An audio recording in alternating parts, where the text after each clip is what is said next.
नमस्कार मंडळी, तर आज आपण बनवणार आहोत मोहब्बतचा शरबत। तर आता आपण थंडा टरबूज फ्रीजमधून काढलेला आहे आणि त्याचे छोटे छोटेसे पीसेस करणार आहोत आपण। इथे मी अर्धा टरबूज वापरलेला आहे। आता आपण सिया सीड्स घेतलेले आहेत, त्याला आपण पाण्यात भिजू ठेवणार आहे। 15 मिनिटांनंतर त्या अशा फुगून येऊन जातात।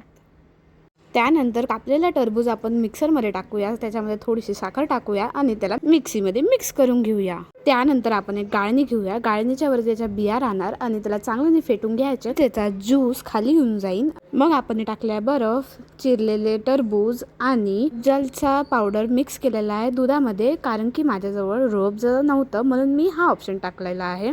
त्यानंतर मी याच्यामध्ये अर्धा लिटर दूध टाकलेलं आहे।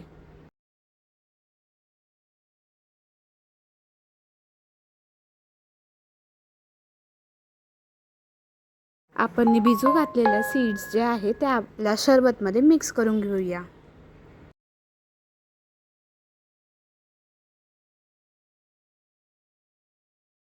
तुम्ही आता बघू शकता याचा कलर किती सुंदर आलेला आहे। बर्फ टाकल्यामुळे एकदम थंड मोहब्बतचा शरबत आपला तयार झालेला आहे आणि हा एकदम सुंदर आणि चविष्ट आणि उन्हाळ्यामध्ये पिण्यासाठी एकदम मस्त आहे। याच्यामध्ये थोडीशी साखर जास्त टाकावी, त्याने याचा गोड वाईन। आणि thank you for watching my video. Thanks a lot.